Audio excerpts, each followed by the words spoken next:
Si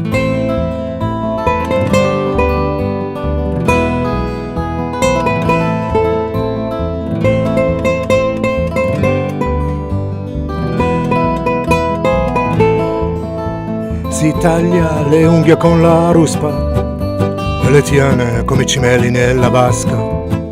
Quando apre la bocca è un fiume in piena, come un verme che ha inghiottito una balena.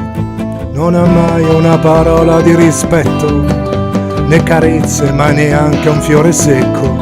Il tempo stringe per chi stringe troppo i tempi, per chi salda con i lacci i propri conti. Uomo stupido, stupido uomo. Uomo stupido, stupido uomo. Uomo stupido, stupido uomo. Uomo stupido. Ha un carattere scorbutico, una tiroide che spara arsenico, spigoloso come un cactus, velenoso come un ictus.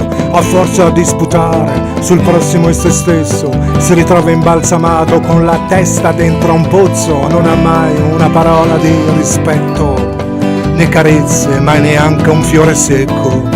E il tempo stringe per chi stringe troppo i tempi, per chi salda con i lacci i propri conti. Uomo stupido, stupido uomo. Uomo stupido, stupido uomo.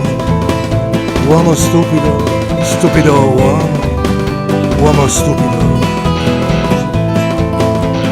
Un giorno la luna cambierà il suo vespro e non avrai più nessuno a chi sputare il rospo che sputa in cielo e in aria. Prima o poi li ritrova in gola, i tuoi sgarbi come un fesso li racconterai a te stesso. Non hai mai una parola di rispetto, né carezze, ma neanche un fiore secco.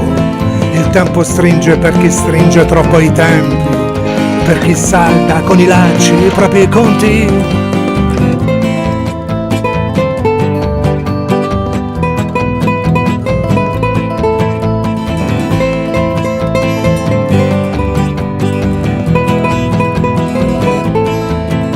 Non hai mai una parola di rispetto, né carezze, ma neanche un fiore secco.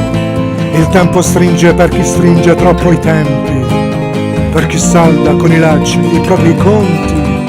Non hai mai una parola di rispetto, né carezze, ma neanche un fiore secco.